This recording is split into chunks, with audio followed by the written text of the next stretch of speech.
Dernière répétition à la salle paroissiale Covadis pour la troupe de Marie-Céline Hirsinger. Les comédiens sont prêts à entrer en scène.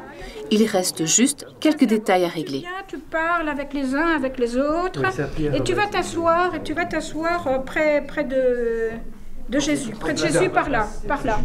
Et quand il va pas s'asseoir. Le parfum de Béthanie, cette adaptation moderne de la Passion selon saint Jean, se joue actuellement sur les scènes bruxelloises et du Brabant wallon. La Passion, un thème souvent abordé. Mais en quoi cette approche-ci est-elle donc différente? Mais c'est la coutume qu'à la fête de Pâques, je vous libère un prisonnier. Parce que c'est la Passion selon saint Jean. Et je trouve qu'elle est particulièrement touchante. Et elle est particulièrement touchante, cette Passion, parce qu'on voit le regard de miséricorde de Jésus sur Marie-Madeleine. Une Marie-Madeleine envoûtante, interprétée par la danseuse péruvienne Yaka Kuper. La danse a beaucoup de possibilités d'exprimer des choses que parfois, moi, je ne peux pas trouver les paroles. Il faut que tout mon corps parle d'amour, de souffrance, de recherche et de liberté. Je crois que ça donne beaucoup plus de possibilités.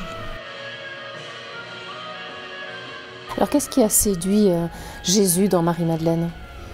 Eh bien, je crois que c'est sa passion, son amour fou. Ce n'était pas une tiède, il le dit bien. Jésus le dit qu'il n'aime pas les tièdes, mais qu'il aime, c'est son tempérament de feu. Elle était toute prête, elle était triste finalement dans cette vie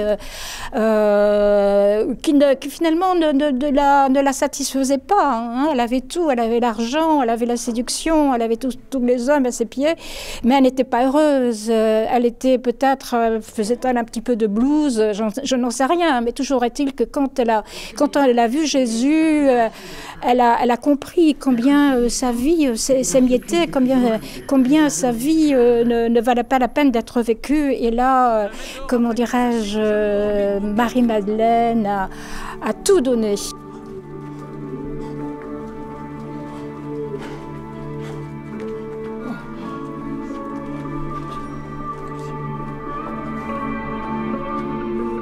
Alors cette passion, c'est une passion actuelle en fait?